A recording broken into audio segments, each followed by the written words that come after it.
Congresso Nacional. Deputado, obrigado por ter nos atendido nessa tarde. Tudo bem, Macalossi. Prazer muito grande conversar contigo e com todos os nossos ouvintes. Eu fico muito preocupado e eu gostaria de saber a sua análise, porque nós estamos tratando de assuntos que são complexos sob um calendário eleitoral. E essa discussão em torno do ICMS me parece ser descrita exatamente sob esses termos. Algo sendo feito de maneira casuística, quase que como um paliativo para um problema que todos nós sabemos não é fácil de ser contornado, preço dos combustíveis, que está em alta principalmente por conta do valor do preço do barril de petróleo no mercado internacional. O senhor vê a questão com que olhos? Bom, eu vejo de um país que não para discutir a sua tributação, né? Nós estamos aí fazendo uns arremedos de mudanças que no final trazem perdas enormes. Nós vamos ter aí, eu vou pegar o prefeito Moisés lá de Mostardas, ontem me mandou uma mensagem dizendo que só ele, lá o município, vai perder mais de 2 milhões de reais. Então você faz de conta que está mais barato o combustível, mas você encarece um outro conjunto de tributos, porque um Estado que não discute a sua máquina administrativa precisa ser custeado e, portanto, não consegue diminuir a sua arrecadação tributária. Nós precisamos fazer justamente isso, para então corrigirmos as distorções, e eu deixei, inclusive, Macalossi, ser secretário da Agricultura do Rio Grande do Sul, lá no governo Ieda, para não aumentar impostos. Aliás, lá nós diminuímos 5% ou 20% do que era a alíquota naquele momento, né, com aquele meu voto que deixei de ser secretário justamente para diminuir impostos. Depois outros governos elevaram e agora voltou a diminuir. Nós estamos falando 97 para 2022. Tá? Então não há milagre para ser feito. Tá? Eu considero que da forma como está, é algo, nem é paliativo, porque eu vou usar um termo que não existe, que é esculhambativo, esculhamba tudo, né? Só piora esse sistema tributário que nós temos, né? E que vai fazer com que haja aí, no final, uma conta mais cara para o contribuinte. Sempre é o cidadão que vai pagar.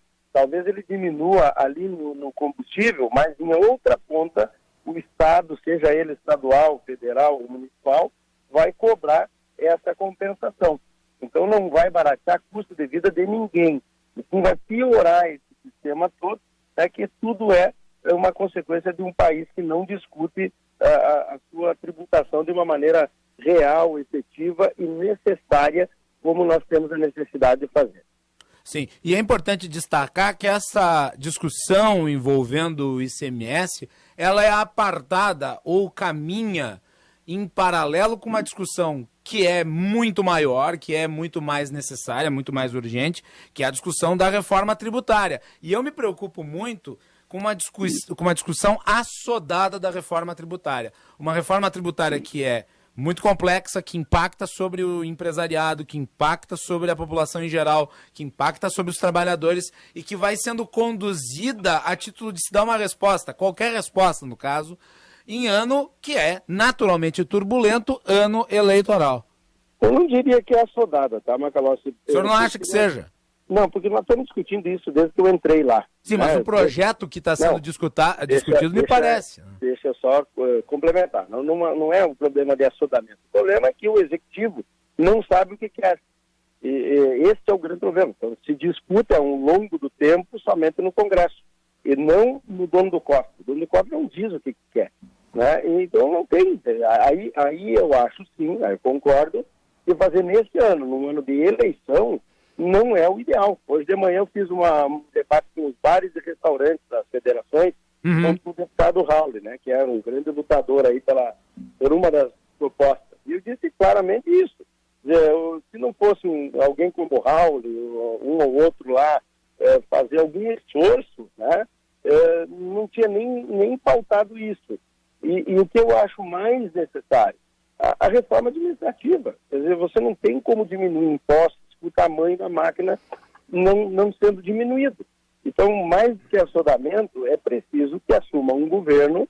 Este não fez, o governo passado não fez, ao longo do tempo, previdência e tributação e a reforma administrativa, nenhum governo disse claramente o que quer fazer.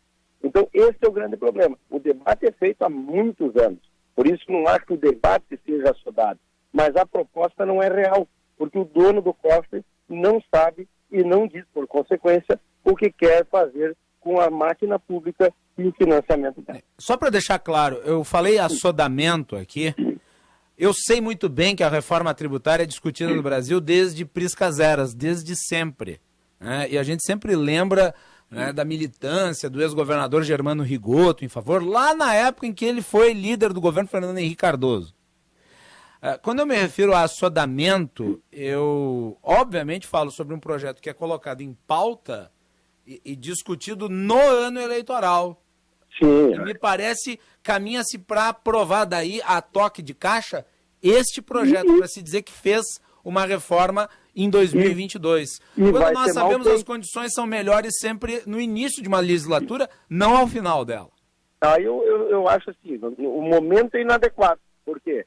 O Executivo não diz o que quer e é um ano de eleição e uma proposta que vem do Legislativo. Então, nisso eu concordo e já deixo de antemão aqui a minha manifestação. É que nem eu vi agora. O plano de recuperação fiscal dos estados. Engraçado, eu vi gente aí sendo contra agora, mas quando era deputado votou a favor. Eu votei contra. Eu fui o único da base do então governador Germano Rigoto que votou contra. Então, agora não tinha mais o que fazer. Né? Agora, lá atrás, quando nós tínhamos que ter discutido o tamanho da dívida, ninguém se mobilizou. Né? Então, nesse ponto, eu concordo plenamente contigo e já deixo minha posição. Se for votado este ano, meu voto será contra, porque não é o formato adequado para discutirmos esse assunto, ainda mais no ano da eleição. O senhor acha que vai ser votado esse ano o projeto de reforma tributária, deputado? Você sabe que num ambiente meio virtual, que nós ainda estamos, às vezes tudo fica mais fácil, né? Mas, honestamente, conhecendo 12 anos de história lá do parlamento, eu não acho que isso avance esse ano, não. Muito bem. Ainda sobre a discussão do ICMS, essa ideia de unificar a alíquota foi aprovada, né, a Lei Complementar 109, aí os estados atuaram para estabelecer um regime de descontos. O governo federal, através da Advocacia Geral da União, entrou no STF requisitando que se suspendesse essa prática, porque ela driblava a lei complementar. E agora se busca, então, não mais a unificação da alíquota através do valor praticado em máximo, mas em mínimo. E as federações de municípios e também os governos estaduais apontam perda de arrecadação em relação ao que pode vir a se estabelecer. Em termos gerais, o senhor tem ouvido mais críticas ou mais elogios ao que está sendo proposto, tendo em vista que é necessário, sim, frear o aumento do preço dos combustíveis, que hoje gera um impacto social muito grande, mas que, ao meu ver, parece estar sendo atacado da forma errada? Primeiro que vai gerando passivos, né, nesse país de insegurança jurídica. No final, alguém vai ainda depois buscar na justiça o que ele tirar, né? Nesse caso dos estados. Eu não tenho a menor dúvida que quando eu deixei de ser secretário aquela vez, o argumento é assim, temos que tributar os impostos insonegáveis, combustível, luz e telefone. Quer dizer, são insumos fundamentais para a economia, né? Mas é incompetência do Estado, cobra muito de poucos e aí tributa aquilo que é mais fácil. E é muito mais fácil tributar a bomba de gasolina, uma ligação nossa aqui, ou a conta de luz, do que ver sonegação, contrabando e tudo isso que tem por aí. Então já começa nesse sentido, né? O Estado é incompetente, então vai nos insonegáveis porque é fácil de cobrar. O que eu vejo é que vai deixando um rastro. E as pessoas, sinceramente, não acreditam que esse tipo de ação vai trazer uma redução do seu custo de vida, porque o conjunto da obra é muito maior. Né? Eu não tenho sentido credibilidade em nenhum movimento. Né? Então é nesse ponto que eu penso que jogar para a torcida não é hora.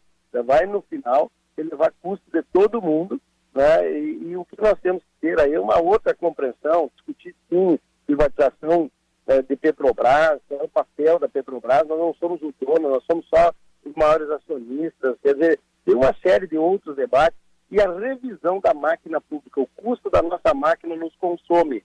né? E nós não temos essa condição de financiar com menos valor, porque ela é muito cara em INSS. Muito bem. Deputado, deixa eu aproveitar a sua participação aqui no programa. Nós temos aí a discussão que está sendo pautada também no âmbito do Congresso Nacional, envolve a cobrança de mensalidade de alunos da rede de universidades federais, alunos que teriam nível de renda, no caso. O projeto é de autoria do deputado Peternelli, relatoria do deputado Kim Kataguiri. Eu gostaria da sua avaliação a respeito. Há muitos anos que eu considero que o estudante de uma universidade pública, que todo mundo paga, né, ele precisasse retribuir com algum período de prestação de serviço comunitário. Né? Eu acho que isso seria muito importante, porque a sociedade inteira paga. Mas nós temos que, antes disso, fazer uma revisão do papel da universidade. Hoje, em alguns casos, é esquerda-direita, formar ideologia e não profissionais. Né? Eu acho que o papel da universidade pública ela é muito mais pesquisa. Né? Nós temos universidades privadas com ociosidade que a compra dessas vagas sairia muito mais barato que o Estado. Né? E isso, a UERGS custa muito mais caro do que comprar as vagas em universidades comunitárias, privadas. Né? Essa discussão, eu acho que ela precede, ela vem antes. Mas eu não tenho dúvida que ou prestando serviço comunitário ou pagando algum valor, mesmo que menor, né, aqueles que tenham comprovadamente a condição de pagar, é extremamente necessário, porque você vai criar uma condição de mais pessoas carentes poder fazer parte dessa universidade. Né? Então, eu acho que a justiça será feita se corrigirmos isso. Essa é a minha opinião. Né? E eu considero, sim, que, primeiro, revisar o papel da universidade e, consequentemente, a remuneração, o pagamento desses cursos, porque não dá para pessoas que têm condição financeira e têm, ao mesmo tempo, o direito, porque são brasileiros, não contribuir de alguma forma, ou prestando serviço, ou fazendo um pagamento, mesmo que simbólico ou mínimo, né, para ajudar a manter essa universidade com qualidade, que tem perdido muito ao longo do tempo também por falta de orçamento. O senhor acredita que esse projeto passe? É polêmico, é ano de eleição, isso também cria dificuldade, mas não poderia deixar de ter a minha opinião, porque esse debate fiz ao longo dos meus 20 anos de mandato. E é importante destacar, ao contrário do que muitos estão, né, difundindo por aí, o projeto ele não estabelece a cobrança para todos os alunos das universidades federais, e sim para aqueles que têm renda suficiente para pagar. Porque nós sabemos, as universidades federais são frequentadas por muitas pessoas que são de classe média, média alta ou pessoas ricas. E poderia ser, inclusive, criada uma condição daqueles que podem pagar terem o acesso. Quer dizer, pronto, paga lá e vai. Né? Isso remuneraria aquele estudante que não tem renda, estaria sendo coberto por aquele que tem. Quer dizer, então, eu acho que essa correção na Calócia é fundamental e vai fazer justiça social, melhorar a condição de ensino e oportunizar acesso àqueles que querem estudar na Universidade Federal. Perfeito. E, aliás, eu vou aqui mencionar, enquanto o deputado está conosco, a mudança do texto da Constituição, no caso aqui a proposta de emenda constitucional, estabelece o artigo 2º desta modificação, diz o seguinte, da nova redação ao artigo 206, inciso 4º, e acrescenta o parágrafo 3º ao artigo 207 da Constituição Federal. O parágrafo 3º, sob o artigo 207, que seria incluso, estabelece o seguinte, abre aspas, as instituições públicas de ensino superior devem cobrar mensalidades, cujos recursos devem ser geridos para o próprio custeio, garantindo-se a gratuidade àqueles que não tiverem recursos suficientes, mediante comissão de avaliação da própria instituição e respeitados os valores mínimo e máximo definidos pelo órgão ministerial do Poder Executivo. Fecha aspas. Eu acho que isso deixa bem claro e encerra a questão. Não há uma polêmica aqui. É isso aí, não há polêmica não. Há justiça social. O que me parece, aqui é uma provocação final, é que parte da esquerda que está difundindo esta fake news de que seria cobrado de todos, está fazendo esforço para garantir que pessoas ricas não paguem a universidade pública. Essa é a contradição desse pensamento aí que espero que não volte a pilotar o país. Bem, deputado Jerônimo, obrigado pela participação aqui no